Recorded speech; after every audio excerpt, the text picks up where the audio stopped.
So I'd like to start out by having you tell us your first name, the grade that you're in, and the number of years that you have been on Technovation teams. Okay, yeah. So my name is Sreyoli. I'm a 10th grader this year, and this is my 5th year doing Technovation. All right, well, welcome, new student ambassador. Clearly, with 5 years under your belt, you have a lot of skills that you're going to bring to this new position. So I'm really happy to have you here. So your first question is going to be, how do you motivate yourself and your teammates to continue to try when things get hard? Right. So I think just remembering like why we're doing what we're doing for Technovation, it's not completely about the end result, but like learning throughout the way and helping your community solving problems. And if any members on my team are having a hard time, they're like stuck on something or they need help, helping them, like finding what you can do to help them, trying to see what kind of issues they're having and working on it together, I think that's a great way to motivate them as well as yourself. So can you describe a time that you felt like you failed and the lesson that you learned through that? Yeah, so there was one time where I was working on the business plan and um I was working on it and I thought I had it done, but I was missing one part. I think it was the table, and my friend looked over it and she found out kind of towards the end, like we already had submitted it.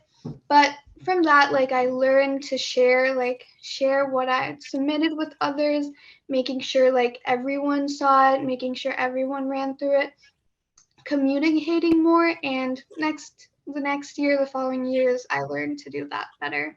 So yeah. That's a good lesson for all of us, right? That's a lifelong lesson. Describe a time, what is one skill that a successful student ambassador must have and why? Right. So I think a great skill that an ambassador should have is having good communication. I think it's really important that they're able to communicate with not only other ambassadors, but also students who they're trying to recruit, teachers who might want to know about Technovation, and other leaders who are a part of it.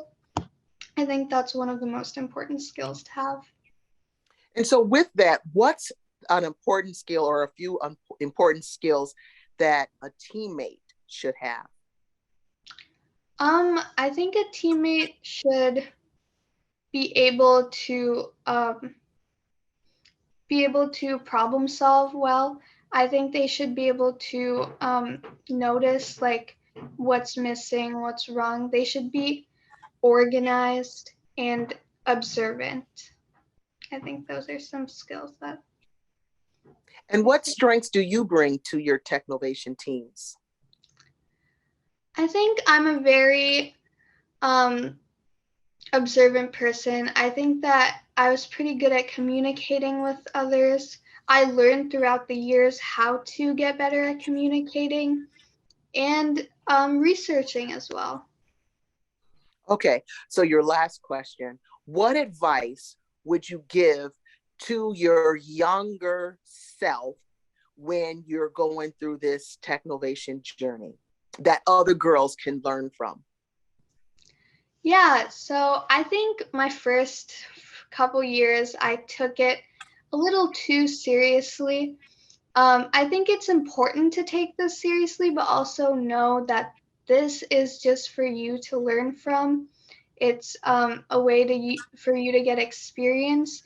And if you don't win one year, if nothing happens, that's okay. That doesn't mean you should give up because you never know what the next year could bring, and you've gotten a lot of skills that can help you in the future. Thank you so much, Sreyoli. I think that's a perfect place for us to end this conversation. Thank you. Thank you. Yeah.